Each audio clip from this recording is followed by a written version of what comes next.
views and comments of the hosts and guests are not necessarily those of the station. Ako po si 𝗲𝘂𝗴𝗲𝗿𝘀. Iniimbitahan ko po kayong manood ng Pugad Vloggers sa DZRJ 8:10 AM Radyo Bandido TV. Watch and listen to Pugad Vloggers Monday to Friday from 7 p.m. to 8 p.m. Airing on Sky Cable Channel 224 and on all DTT boxes. Simulcasting online on Facebook and YouTube. Listen and watch on your mobile devices. Just search DZRJ Radio Bandido. Pugad Vloggers, Pugad Vloggers, ang kurap titirisin, salot sa bayan wawalisin, walang sasantuhin, ang saya-saya nakakabaliw, kasama natin ang tropa. Pugad Vloggers, Pugad Vloggers. And we're live! Magandang gabi po sa lahat ng ating mga kapugad, sa aking mga kakulto, sa lahat ng fans ni Professor 𝗲𝘂𝗴𝗱 na laging banas. Ikaw na lang daw magpresidente. At of course, itong ating guest ngayon ay pareho nating ibinoto as president. Alam natin yan pareho. Good evening po and welcome back, our President, 𝗕𝗹𝗴𝗀𝗲𝗲𝗍. Hi, sir! Oh, happy to be here, ha? Happy to be here, mga Lodi. Gusto tawagin tayo mga Lodi, Papi. Ano ba yan? Oh, hindi ba? So anyway, glad to be here at we're looking forward to having yung matinong discussion and hopefully mapag-usapan natin ang mga kailangan mapag-usapan. Of course, not necessarily in-depth, but at least magbigay tayo ng contour, no? Kung medyo makita natin kung ano talaga yung dapat makita natin. Yes. Papi, mag-hello ka na sa mga fans mong palaging bumubula yung bibig.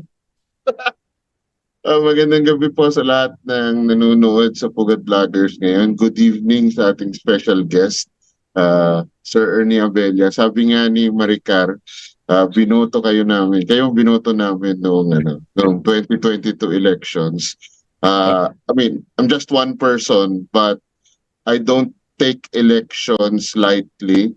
Yung votes ko, I'd rather not vote than vote for a person who doesn't deserve my vote, and I really felt that you deserved my vote, so that's why I gave it to you. So magandang gabi po sa ating lahat. Good evening, good evening. Same here. Sir, actually, the reason I already mentioned it to you, and thank you nga po pala sa inyong impromptu na pag-yes dito sa aming invitation. It was, remember you said that you were not sure, Prof, na makaka-join ka tonight. Yeah. And of course, ako naman ready naman ako na mag-isa, kaya lang there was a discussion on my wall that I mentioned my President 𝗕𝗹𝗴𝗲𝗲𝗍, and then he immediately messaged me, sabi niya, I got you, Maricar. And then I thought, sabi ko, this is again, kasi lagi naman siyang, in fairness talaga, madaling kausapin pagdating sa guesting. And sabi ko sa kanya, tonight would be a very good night kasi I think it's a good thing for us to actually be able to explain why Tatay Digong actually put 𝗕𝗹𝗴𝗍𝗲𝗲𝗍 in two different but very, very important positions nung administration ni Tatay. First, he was the Speaker of the House. I'm sorry, presidential spokesperson. Sorry. Delikado yan. Presidential spokesperson, and then, pasensya na ha, medyo may nagbinumulto ako ng speaker eh. So, and the second one, you were in DFA. Correct. Na undersecretary kayo doon, sir. Okay. And right now, with the foreign policies that are quite aminin ko na, ako personally, on my viewpoint, it is a catastrophe. Whatever it is that I am looking at dito sa administration na to with regards to foreign policy, it's really catastrophic. And I actually said that word with all constraints, at yan ay pinaka-decente na po pwede kong masabi right now. And marami kasi na-frustrate po. Sorry, Paps, mauna ako ha. Mamaya ikaw naman ang No problem. Go ahead, sundo. go ahead.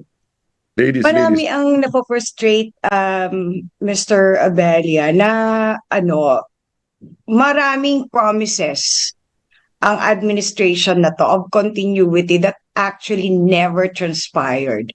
And that's one of the very thing that is doon nagkakaroon ng grudge ngayon yung mga tao. And every day you can see it in in most walls, di ba? Na wala naman nangyari doon sa promises, wala nangyari doon sa continuity na pinromise.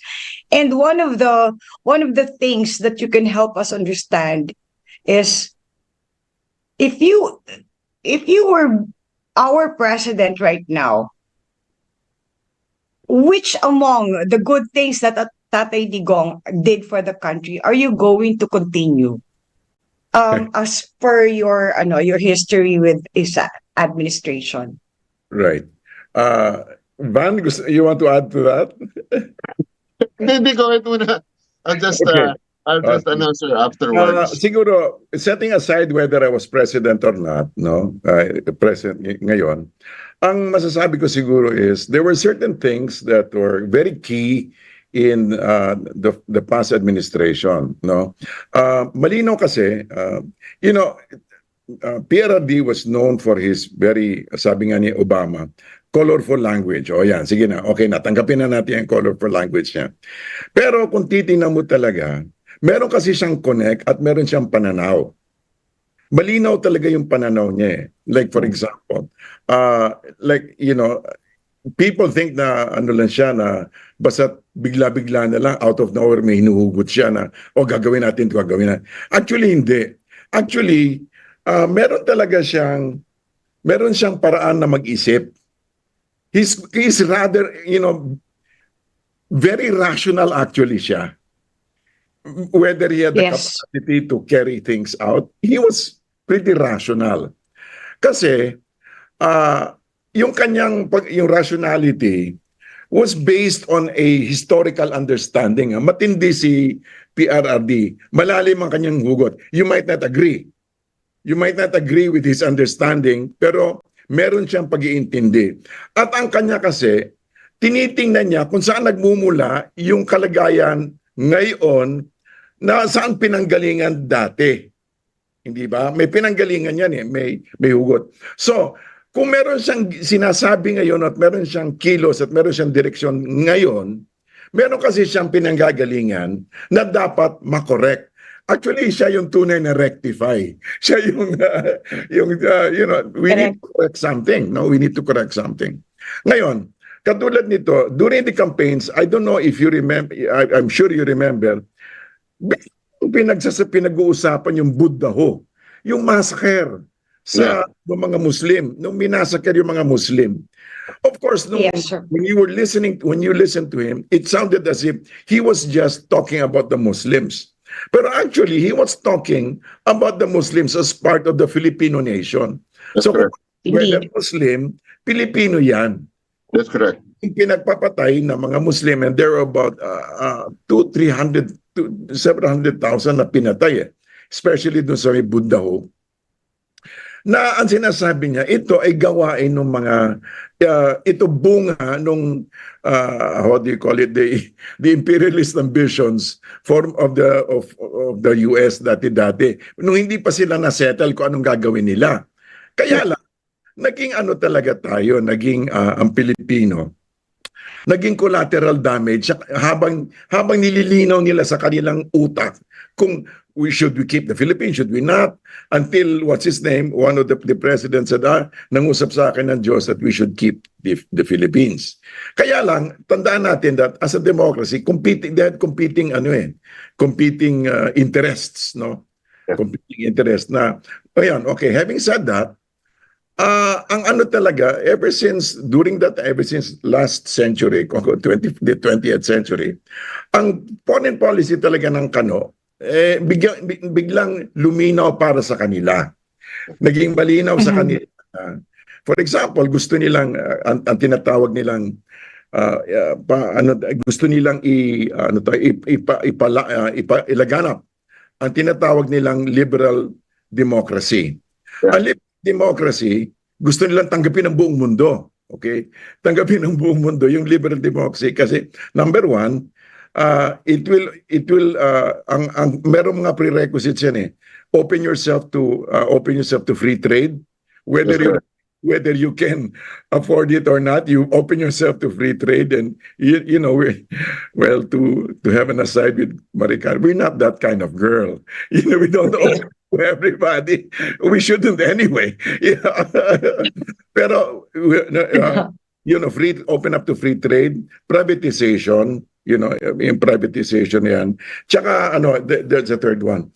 Pero basically, because of that, yung ganong klaseng pagpapalaganap, especially after World War II, doon tayo naapektuhan. Kasi yung kanilang part of their policy was that they realized the power of money. They realized the power of money na pinautang tayo ng pinautang hanggang hindi na tayo makalabas ngayon papasok sila. Pag hindi mo na kayang bayaran, papasok sila. O paano ngayon yan? Hindi ba may ex-deal tayo. Ang ex-deal naman nila, yung mga natural resources mo, yung mga negosyo mo. And I'm jumping forward. Pero katulad niya, ngayong Marso, may parating na trade mission, tama? Tingnan niyo yung composition nung mga delegates nila. Pati tingnan niyo kung sino paparito, si Gina Raimondo mismo. Yung kanilang head of trade. Yeah. I mean, what's so special about the Philippines suddenly? Yeah. Suddenly, we're very, very special. Okay. But apparently, all these things, si PRRD understood.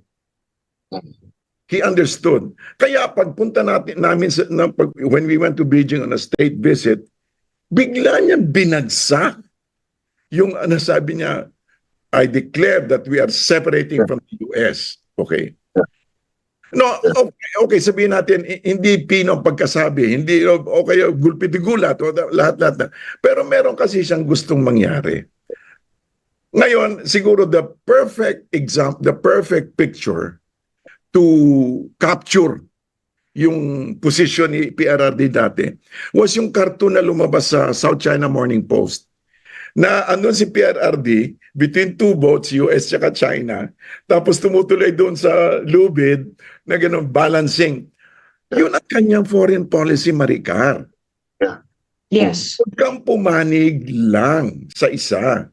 Yeah. Tumulay ka man sa alambre, pero somehow you maintain yung lagi yung sinasabi, maintain independent foreign policy. Pero para sa kanya, hindi lang salita yon. That's correct. Ang talagang position niya yon. And he was willing to risk. Grabe ang mga risk niya. Grabe yung nire-risk niya. So ang puntos ko, if there's anything at all that made an impression on me, it's a personal perception. It should be it is to continue his independent foreign policy. Kasi whether you like it or not, independent foreign policy is a reflection of domestic policy. Indeed. Hindi ba? So kung ito yung position mo, kung dinidepensahan mo yung foreign policy mo, ibig sabihin, tinatayuan mo rin ang ikabubuti ng sarili mong bayan. Dapat malinaw. Indeed, yes. Hindi kalat. Yes. Hindi siya magiging kalat. It is always a reflection of domestic policy. Now, going back, what do I think we should maintain? Yes, we should. It should be continued, the independent foreign policy. At the same time, paano mo naman paiigtingin ang iyong foreign policy? Hindi mo kaya lumaban. That's correct. Hindi mo kaya lumaban. Katulad dito ngayon, may mga hawks tayo. Alam mo yung mga pusi, hindi nga bagay sa atin kasi hindi galing sa puso yung pagka-hawk natin eh. Correct. Hindi of course we say yes, of course I understand maraming Pilipino ang masimpatya sa US. I understand that. We get that, no? Alam na natin kung saan pinanggagalingan yan. Pero, ang unang-una dapat maisole, ang pinupuntos ni Digong ni 𝗕𝗃𝗴𝗱 was that dapat dapat paigtingin talaga muna ang loob. Yes, that's correct. That's correct. Paigtingin ang Of loob. course. Yes, yes. And para sa akin, kung susunod talaga, kung ano yung, I suppose your next question would be, so what should be done? Para sa akin, it's all somehow connected with agri. Yeah. Agriculture, education, research, tsaka, like, for example, agriculture, research. In fact, tomorrow I'm inviting, what's his name, si Richard Mata for meron akong copy yan. I don't know if you know about it. Yes, yes. We're talking about, Talk show niya, yes. we're talking about batang malusog, matalino, tsaka ano. So ang puntos niyan is agriculture, we should be strengthening agriculture and education for the sake of the next generation so that man lang, meron tayong, kahit na hindi pa tayo malakas ngayon, we can look forward to strengthening the Philippines for the next 5, 10, 15, kahit na isang seed. Foundation. Yes. Kasi ituloy natin yung laban sa foreign policy natin. So konektado lahat yan. So in other words, the backbone should be a strong vision for the nation na kaya natin tayuan. And its population. Yeah. Prof, sige, alam ko marami kang gustong kasi napapag-usapan natin to palagi. Itong mga binanggit ni 𝗕𝗃𝗴𝗱. Okay, go ahead please. May wala, yung main, baka kasi hindi alam ni Sir Ernie, by profession, yung main job ko talaga as a history professor, but I also studied international relations. Actually, in a master's degree ko is in international relations. Okay. That's why I understand everything that you were saying. Actually, yung pinapaliwanag nga ni Sir Abella, there's a group of theorists in the field of international relations na pinopromote yung ganyang exactly what he was explaining to us. Kaso hindi sila masyadong mainstream na group of theoreticians. Ang tawag dun sa kanila, ang school nila ay post-classical realism. Anyway. So, pero ako, I'm a little bit more interested in Sir Ernie kasi parang alam niyo sir hindi ko kayo kilala kasi nung unang panahon talaga. I mean, you suddenly burst into the scene in 2016 and it seemed like nobody knew who you were, di ba, no? Correct. Tapos ang naging trademark niyo talaga noon was that very calm presence, alam mo yun, as presidential spokesperson, na parang night and day kayo ni President Duterte, no? President Duterte is very fiery, alam mo yun, daming profanity, ganon. Pagkatapos, biglang pasok yung presidential spokesperson niya. Very calm, di ba? Tapos if I understand it correctly, ang background nyo pa ay medyo may pagka-religious, di ba? No? So, I used to be a minister.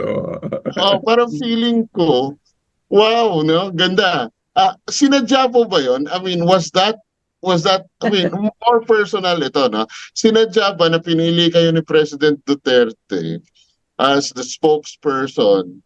Kasi parang siguro baka, ano ba to, na-realize niya ba na I'm going to be very loud, so I need a sort of kayo ang spokesperson kasi is the main alter ego of the president kasi the spokesperson speaks for the president, di ba, no? Ano po ba, can you tell us about it? Kasi ako curious po talaga eh. Very simple, Van. Actually, in 2016, he was already elected president. I was talking with somebody from Davao. Tapos sabi niya, Ern, uwi ka na dito sa Davao, sabi ka nun. andito si Digong, masaya rito, sabi ko. Sabi ko, oh, gusto ko nga magsilbi. Sabi ko, anong gusto mong gawin? Sabi ko, gusto ko lang speech writer. That's all I wanted to do was speech writing. Tapos sabi niya, sabi niya, halika mag-usap kayo. Di nag-usap nga, I went to Davao. I flew from Tagaytay, I went to Davao. And then, so, nagkataon naman na dala-dala ko rin yung CV ko. Anyway, tapos, ang unang tanong sa akin ni 𝗕𝗃𝗴𝗴𝗲𝗿, sabi niya, actually, hindi ako naghahanap ng speechwriter. Sinabi ka agad niya. Sabi ko, talo na. Wala, hindi pala eh. Ba't pa ako nandito? Hindi ba? Tapos sabi, naghahanap ako ng spokesperson. Tapos sabi niya, kasi sabi niya ganito, nakita ko, sabi niya, na kung ano yung sinasabi ko, hindi yun na lumalabas hindi yun na lumalabas sa periodiko. Correct. Yeah, that's correct. Tapos sabi niya, na lagi nababaliktad. Tapos sabi niya, pwede ka ba magpaiwan? Sabi niya ngayong gabi. Kasi meron akong press con. Makinig ka lang, sabi makinig. Tapos sabi niya, pakinggan mo bukas sa sasabihin nila. So nagpaiwan nga ako. Tapos nakinig ako. True enough, yung sinabi niya was already twisted out of context. Yes. So sabi niya, that's what I need. So sabi niya, I need somebody. Now, tapos sabi niya, aside from to clarify himself, but sinabi niya, kailangan ko rin, sabi niya, na ako kasi palaaway. Ito yung sinasabi mo, Van. Ako palaaway. Ikaw hindi pwedeng palaaway. So, ang trabaho ko, tiga-kalma. So, yun naman ang ginampa. Tapos, sinabi ko rin naman sa mga tao, the first day that I was a spokesperson, sabi ko, I promise, hindi ako magsisinungaling sa inyo. Pero pag hindi ko sinagot yung tanong nyo, ibig sabihin, hindi ko alam, o hindi pwedeng sabihin, o mamaya-maya ako nasasabihin. Parang ganon. Pero malinaw yon ang kanyang sinabi sa akin. Para malinaw yung sinasabi, at saka, so the natives won't be agitated. Yes. Actually, Sek, ganun din yung nangyari sa isa sunod mong department eh. Medyo mabulaklak din ang bibig ni ni Daddy Boy, di ba? At kung ka rin napadpad, mukhang talagang attractive ang iyong personality dito sa mga guest ka namin na. Isa pang, di ba, mabulaklak din ang bibig namin ni Prof. Van. I'm not sure if you can read this. Inamoy mo pa ako. Joke. It looks like yun ang attraction ni para siya nagki-cleanse sa ating lahat. Anyway, well, okay, so Prof. Van, kanina kasi may sinabi si Sec Abella na gusto ko lang na kargahan ng konti, and I think kasi matagal na natin din pinag-uusapan ito with regards to doon sa backboning, 'di ba? Yes. Sa backbone. How are we it has to start somewhere. Everything has to start somewhere. And before we even have any foreign policy, tama ka naman dun talaga, sir. Kung wala tayong in-house improvement, we cannot improve anything else outside. Yeah. Totoo yun. And we will not be able to project ourselves as a strong nation if inside we are corroding. And tama yun. Ngayon, kasi nga, yun din ang reason, at least kami ni Prof. Van, and I'm pretty certain ikaw din, that we supported the drug war. Kasi isa sa pinakamalaking sumisira ng bansa natin was the drugs that was so prolific nung time. And worse ngayon pa nga actually, sadly. Pero nung time na yun yung pinaka-prominent problem for decades na never in-address ng ibang tao. Never in-address ng kahit sinong politiko. Inilagan niya ng napakarami. Even for those people na I thought I was really admiring. I was wondering nung nagsalita, bakit kahit kailan di nila binanggit ang drugs? And that is also, I think that explains why a lot of Filipinos really supported the war on drugs of that time, because they understood you really wanted to fix yung internal, katulad na sinasabi mo, sir, kanina. And and in the same manner, maswerte na nga lang din si President Rodrigo Duterte noon na nakasabay din niya na isa pang actually marami siya nakasabay na presidente dati na may ano din di ba? May negative stance against drugs, even Trump. Even Trump, and of course Putin, si Xi Jinping, 'di ba? Malakas ang campaign nila against drugs. So it actually was a very good stint that you were in. I gotta say. And it was kaya ang sarap mong tanungin what happened during that time na hindi namin nakita sa pahayagan, hindi namin nakita sa TV, hindi namin narinig sa radyo, naman nangyari nung time na yon. And balik po tayo, if it is okay, Prof. Man, balik tayo doon sa yung expectation ng mga tao that continuity, na continuity na wala nangyari. Apart from his foreign policies, if you want to expound on it, we will be very, very fine. But apart from that, what else could you have done? Kung ikaw, kaya ako tinatanong ako ikaw kasi binoto ka namin pareho. And that is the reason why we voted for you, is because we thought that since you are a very good member of Tatay's cabinet, very, very pristine ang record mo, we would have thought that, if there's somebody who would have continued the good projects of Tatay Digong, it would have been you. Technically, and I'm sure Van knows this, no? Yung like for example kasi, alam mo, ang dami kasi, iba talaga ang kwento sa likod, no? Yeah. Iba talaga yung kwento sa likod. Tapos whether you like it or not, meron talagang mga external forces na nagmamaniobra sa iyo. Maliban dyan, marupok na nga sa labas, marupok din sa loob. So para nagkaintindihan yung karupukan, So tulad niyan, for example, among other things, this you understand. No?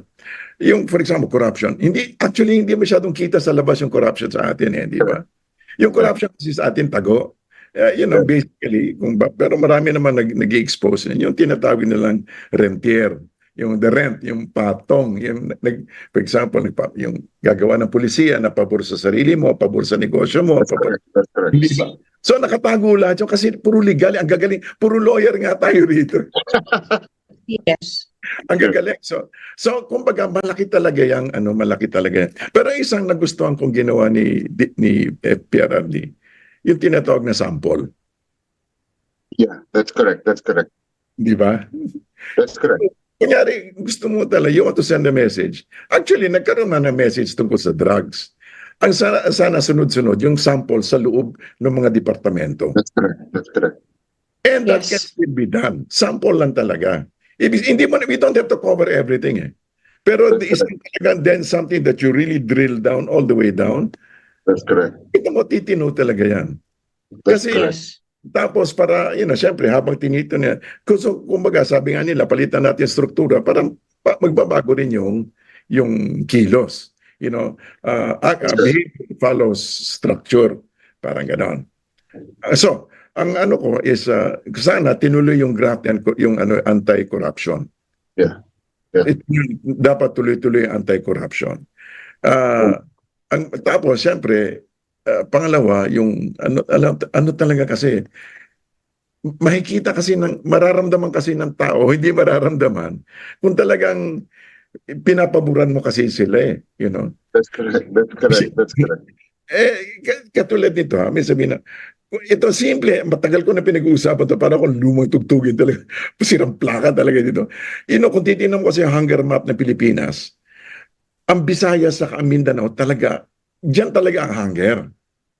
Correct. So kung pwede, doon natin simulan yung meron talaga tayong mga hubs, mga super agricultural hubs, na kung saan doon nakadikit na lahat.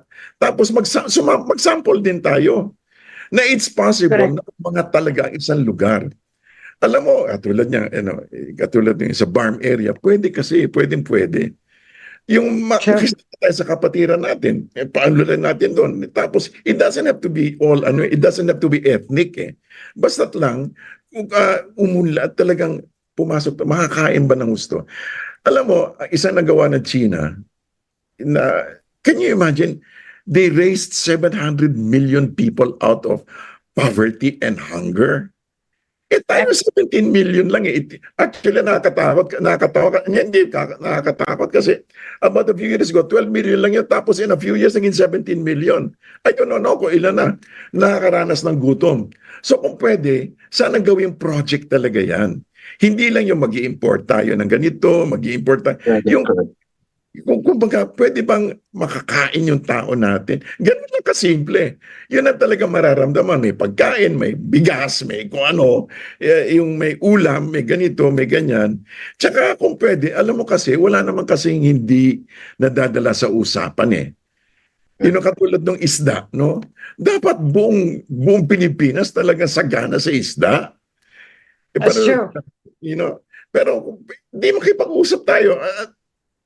Ating din naman lahat yan eh, di ba?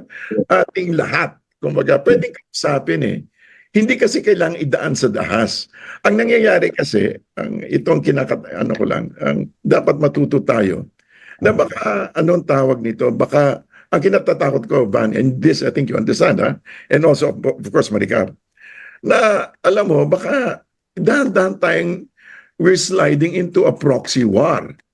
That's correct. It is already very evident, sir. I'm trying to be as calm as possible. No, No, we cannot, pasensya na po, but with all due respect, sir, we should really tell the people the proper things that they're supposed to know by now. Correct. Because we have been, we have not been, being helped by the media, by the government. Pare-pareho sila nagko-cover ng reality na yun. And the entire world outside of the Philippines is talking about the potential that we will be the next Ukraine. Yeah. That's no longer a secret. So we probably should, feel free to talk about this, sir. I understand. But what I'm trying to do is I'm trying to lay it out step by step, no, para masundan natin ng maayos. So basically, katulad yan, kung pakikinggan kasi natin, bakit ba nangyari ano ba nangyari sa Ukraine? Ang nangyari sa Ukraine, dahil sa talaga naudyok ng West o ng US, naudyok ng West ang US, ang Russia, na uminvade dahil kung ito yung Russia, yung border niya is Ukraine, tama? Tapos you become part of NATO. Tapos yung ganito. So ang nanguna na what's his name, Putin, decided to act rationally and protect his interests. Hindi ba? Laging sinasabi kasi dyan, remember, ang US mismo will, if it will happen to the US, they would not tolerate, during the Cuban crisis. Talagang pinaalis nila yung Russian, mga doon. Ngayon, ang delikado sa kanila kasi is, mukhang aalisin, ang pagkakantindi natin, gusto nilang makaalis sa Ukraine at mag-concentrate dito. Yes. Pero pilo kasi nila, hindi sila lumalaban talaga. Meron silang kinukumpang piyon. Yeah. Meron silang piyon at yun ang yun ang pinapain. And guess kung sino yung piyon. Hindi ba? Yeah. Sir, I've been trying to piece together what you've been telling us this evening, ang ewan ko kung mag-agree kayo sa pagkakaintindi ko sa sinasabi nyo. Actually parang ang understanding ko sa sinasabi nyo sa atin yan, sa mga nanonood sa atin, nakikinig sa atin ngayon, is that as long as the country is weak inside, wala tayong strength to resist yung pressures coming from the outside. So kung tama ang pagkakaintindi ko sa sinasabi nyo, is that we need to focus on certain important problems on the inside kasi that will give us strength and leverage to say no to yung mga foreign influences na ganyan. Now, let me ask you, I think you already mentioned agriculture and a few other education, kaso ako kasi, sir, yung nakikita ko sa agriculture, parang after decades of neglect, parang ang hirap i-turn around nung agriculture natin, ano. But I want to pick your brain kung ano, no, kung kasi alam mo, yung mga presidents, they only have 6 years, eh, di ba? They only have 6 years. 6 years may sound like a lot of time for some people, but it's not, di ba? I think you No, know that. it's not. So, tatanungin ko po kayo, pasensya na kung medyo biglaan yung person, ano? But, Sige, sige. but kung mag-iisip tayo ng mga areas following yung sinasabi nyo nga, no, na focus more on internal problems first so that we can strengthen ourselves to resist foreign interference in our country. Ano po bang mga areas ang mga doable, no? Yung doable, yung mga where we can see immediate change, kasi ano ba pag naghahanap talaga tayo ng ano, no, ng mga biglaan. Kasi naintindihan ko din sinabi niyo tungkol kay President Duterte na dinaan sa gulat, eh, di ba, no? Ano mo sa gulat yung mga tao so that mag-create ka ng ripple of change, eh, di ba? Kasi gulatin mo yung mga tao, mag-adjust sila, tapos tuloy-tuloy na yun, eh, no? But I want to ask, ano po ba tingin niyo mga doable changes, no? Doable changes. For example, 2025 is just next year, ano? May midterm election yan. Ano bang mga doable changes, let's say, after 2025? Well, ganito, no. Right now, if you're asking for there's a basket that can be done. Eh. There's a basket that can be done. A whole basket full of solutions. Pero may tanong lang ako sa iyo, Bana. Ito, let it be an interchange. Hindi, ano, Yes, sir. Let it be an interchange. So, in a list of 1, 2, 3, ano sa palagay mo ang top priorities ng tao puro sa bayan? Well, yung stomach nila, that's the number one. Tama, yeah. Stomach? Safety. Ano yung safety, Maricar? Ano yung safety niyon? From the crimes, ang dami ng crimes ngayon, and of course the threat that is about to get inside the country. Tsaka number 3, yung compromise natin sa gaano ba tayo ka-compromised? How kasi yung gusto ko tanungin kanina habang nagkasalita si Prof. Van, sir, yeah, if we can do something to empower ourselves para hindi tayo kayan-kayanan at hindi lang tayo hindi tayo pwedeng basta utusan lang that hey, you cannot go against us. Pumasok kami dito, you have to deal with us, you have to say what we want you to do. You have to do what we want you to do. How badly are we compromised? Ako at least yun sa akin. Yung number 1, gutom. Number 2 natin talaga yung security natin. Wala na security. People do not feel secure anymore. And siguro yung pangatlong pinaka ano na natin dito is yung ano natin, yung may pera pa ba na naiwan para doon sa mga papasok? Wala, ate. Wala. Ako, let me add mine, ano. Sa number 1, yung gutom. Pero ako, ewan ko medyo abstract yung iba kong nakikita. Ang nakikita ko kasi, sir, ganito. So for example, I drive my car around Metro Manila, no? I look at yung mga drivers, particularly yung mga motorcycle riders, yung mga nagse-serve, yung service na nagfe-ferry sila ng mga passengers, ay mga delivery riders. Parang feeling ko, napaka reckless nila sa kanilang pagmamaneho. At feeling ko, I don't blame them, eh. Parang feeling ko kasi, parang para sa kanila, napakamura ng value ng life. Alam mo yun? Kasi they don't see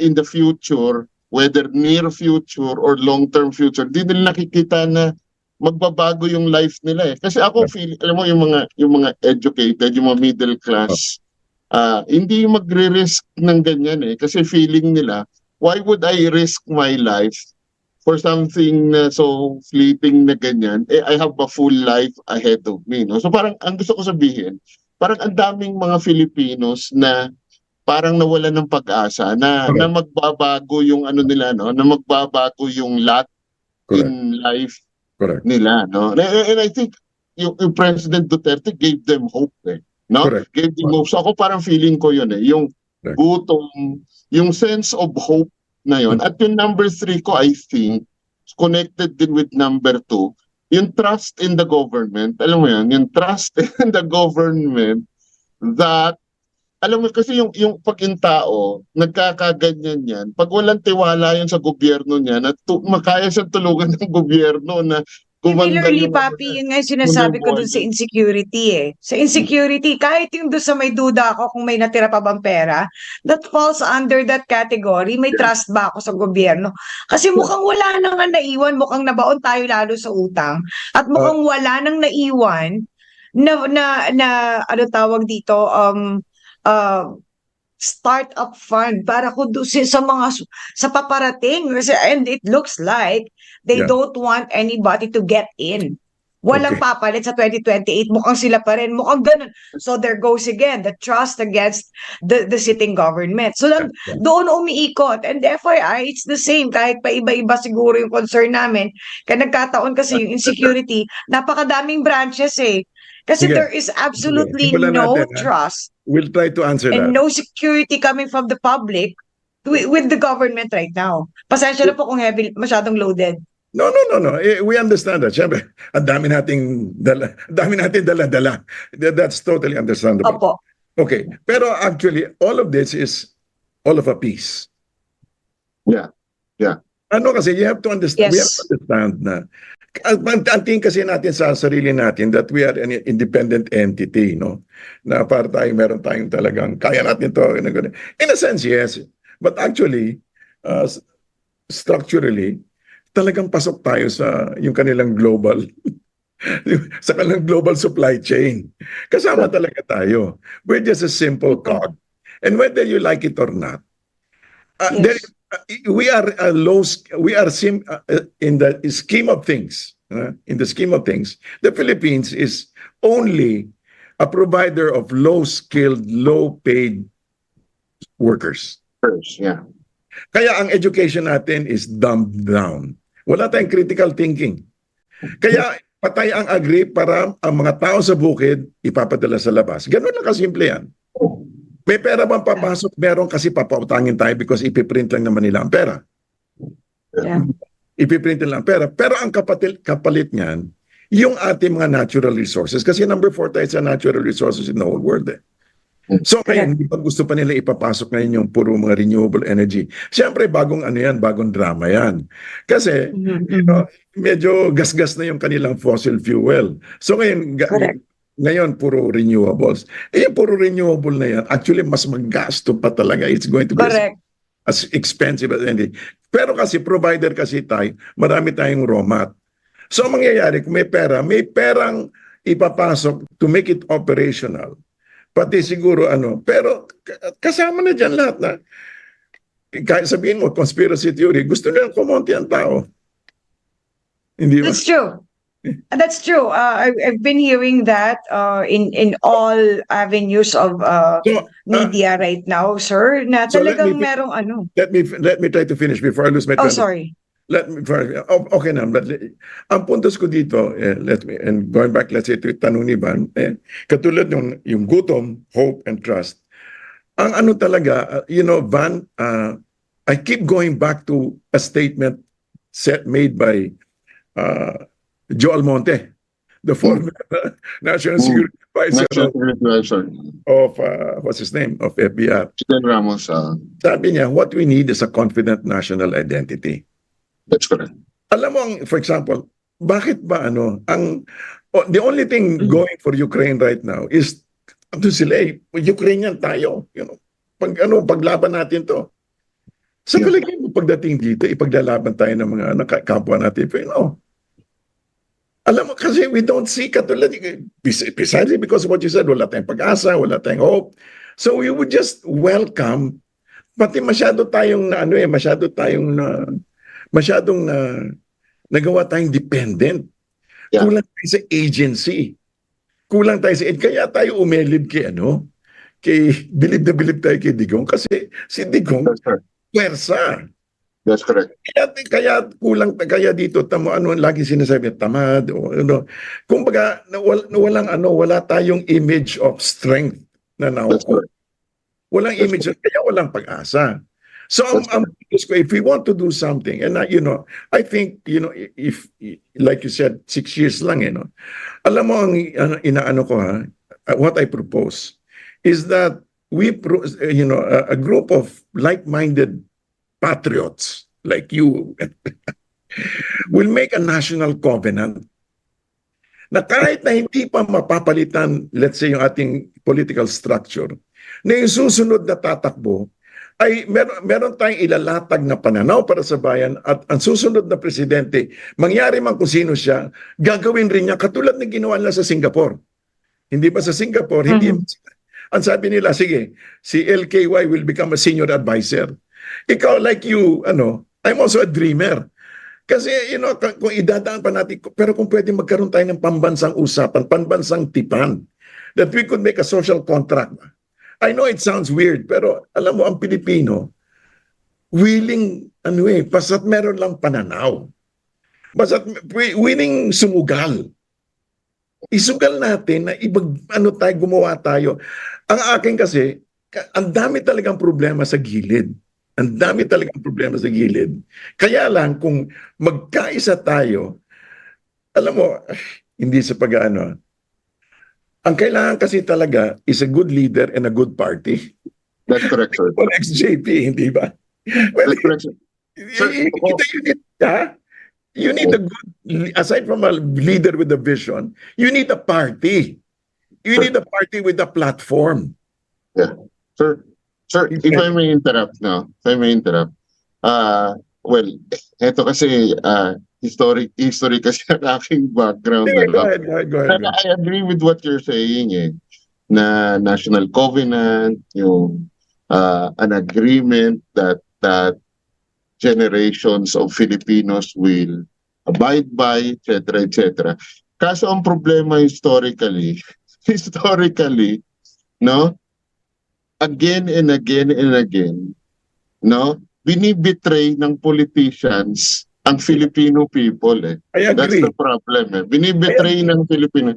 No? That's why nawawalan ng pag-asa yung And I think yun yung strength ni President Duterte. Kasi President Duterte was able to make the Filipino people trust him and trust the government. Trust the government, yes. Yun. So ang problema kasi, sir, is that yun nga nakita natin, once President Duterte left, wala na yung mga napag-agrihan, no, yung continuity, hindi na tinuloy. Alam mo yun?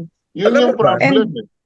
And kung pwede ko lang po isingit, another problem with that is, ikaw, sir, professor ka, alam mo, aware ka, katulad nung sinabi ni Sec Abella kanina, dinumb down yung ating education system. So whatever, yung comprehension ng regular na tao sa kung anong maganda at saka kung if it doesn't appeal to them on the teleserye level or on the showbiz level of it, it will not stick. So it has to be really something creative. It has to be something that, and it has to have, again, ayan na naman po tayo doon sa leader nga katulad ng sinabi. It should be a strong one. It should be a convincing one. It should be a very, very, iron-fisted one. Kasi otherwise, wala. Nagawa natin kay so, yung kay Digong, may potential. Yung kay Digong, alam mo, merong nagkaisa . Yeah. Yes. Nagkaisa. Actually, kaya lang, bumigay dahil may mga weak link. Yeah. Nagkaroon ng weak At link. start pa ng pandemya. Hindi pa. Lahat na yan. Pero nakita natin na pwede. Yeah. Actually, pwede. Actually, yung PDP, sana dumiretso na silang gumawa ng plataforma. Hindi ba? Sana may matinong plataforma. Sana, kunyari nag-slide down yung isa, sana sinundan na lang at sige, gawin natin to.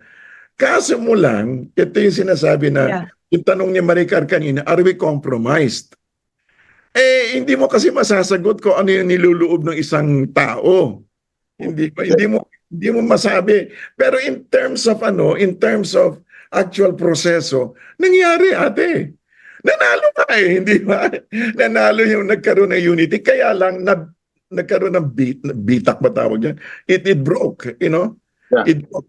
Simply because apparently there was no intention from the very beginning. It was simply a political ploy. But it tells us that it can work. Yeah. The other thing the other thing kasi is, ang hirap kasi nagkukwento tayo ng ganito kasi may nakikinig eh, di ba? Alam mo, whether you like it or not, meron talagang kumikilos galing sa labas para ilagay talaga sa pwesto. Meron talaga niyan. Itong pinag-uusapan natin, iniligay sa pwesto kasi yan. Correct. Inilagay sa pwesto. Kaya lang, ang akin kasi, mahirap naman kasi kumuha lang tayo ng pag-asa. Kailangan talaga, meron talaga tayong, kahit na drugi, yung talagang walang-wala na tayo, dapat, Pero may tatanong ako sa'yo, kasi dito medyo wala, sorry Prof. Van, sasabihin ko talaga nawalan ka na ng tiwala dito at nawalan ka ng believe. You don't believe in people power anymore. Do you still believe in the people, not the people power, branded people power in EDSA? Do you still believe that people has power, sir? Of course, I believe that. Ang ano lang talaga is, you need, pero kaso, kung titingnan mo, coming from where I am at the edges, right now, kulang ng anong tawag nito? Kulang ng mass. Yeah. Kulang ng mass. Kasi, whether you like it or not, hindi pa ganun kagutom ang tao. Kasi may perang pumapasok eh. Yeah. May perang pumapasok, hindi ganun kagutom. Kaya ang mga katulad isa pa. Alam mo yung sinabi ni Van kanina, yung Grab, yung Grab services. Yan eh, hulog ng langit para sa DNE eh. That's correct. Hulog ng langit kasi kumbaga bahala kayo sa buhay niyan, bahala kayo diyan, basta't kami okay lang kami, parang gano'n. So kumbaga sa baba, walang ferment. May ferment sa middle class. That's correct. May ferment sa middle class. Tapos sa taas naman, as usual, ito yung they live in a different world altogether. Yes. So, ito nagkakaroon ng agitation. But I'll tell you what, if we keep agitating, pwede kasing bumaba yan. Pwede bumaba. Now, ang puntos ko lang dyan is, kaya ako sinasabi yung medyo long story, yung medyo magkaroon tayo ng long perspective. Kasi, yung social change is really long. It's really a process. It is. It's a process. Ngayon, pero ang masabi ko, actually, the fact that we can talk like this is an amazing development, social development. That's the fact that we can, hindi tayo, so anyway, hulog pa rin ito ng langit. Hulog pa rin ito ng langit para sa atin. So, anyway, ang puntos ko is, pwedeng may I'm just taking the short, medium, and long term, parang korporasyon. I'm thinking of it like a corporation. Alam kong maikli talaga yung 6 years. Alam ko talaga. But on the other hand, I think talo tayo if we think we can achieve change in 6 years. We can achieve. Yes. And that's why, if anything at all, if you guys, Van, sige, itayo mo na yung partido. Para magkaroon na katulad din sinabi ni kailangan magkaroon ng consciousness raising. I know, it sounds long term, pero, like they said, Rome was not built in a day, hindi ba? Grabe naman, final words. Yeah, mabilis po talaga. Mabilis talaga po ang oras kapag kausap, lalo na tayo pag nag-uusap tayo. Prof. Van, this is the third time na nakausap ko si 𝗕𝗃𝗴𝗱, and this will not be the last. I think dapat natin tong sundan, because a lot of our questions were not even touched. Pero, alam mo, Sec, palagi ko, gets ko na ngayon kung bakit yung mga puro ayuda ginagawa ni Tambaluslos. Ang target niya yung sa ilalim na ayaw mag-format. Anyway, yun lang po yung final words ko. Anyway, Kanina ka paggalit, Maricar. Kanina ka paggalit. May tanong lang ako para bago tayo magtapos. Van, ano yung position mo? Sabi mo yung akin is a realist, quote-unquote, post-classic realist position. No, I agree with you, sir. Kaya nga familiar ako dun sa sa literature because I wrote an article about that. Kaya ako familiar. I agree with you. Naman sa messenger ko. Friends ba tayo sa sige, sir. I will connect the two of you. Promise, I will. Hindi ako na-add I will add you, sorry. Sige, Sige na. I will connect the two of you later pagkatapos nito. Ayan. Sige, sige. Matagal long overdue. Sige, Sa lahat po ng aming mga kapugad, sa lahat ng aking mga kakulto, sa lahat ng nagmamahal kay Prof. Van at may crush kay Sec Abella. Maraming salamat po sa pag-join ninyo. This will happen again. And for now, we will say good night. Thank you sa lahat and magandang gabi. Pugad Vloggers, ang kurap titirisin, salot sa bayan wawalisin, walang sasantuhin, ang saya-saya nakakabaliw, kasama natin ang tropang Pugad Vloggers. Pugad Vloggers. The views and comments of the hosts and guests are not necessarily those of the station.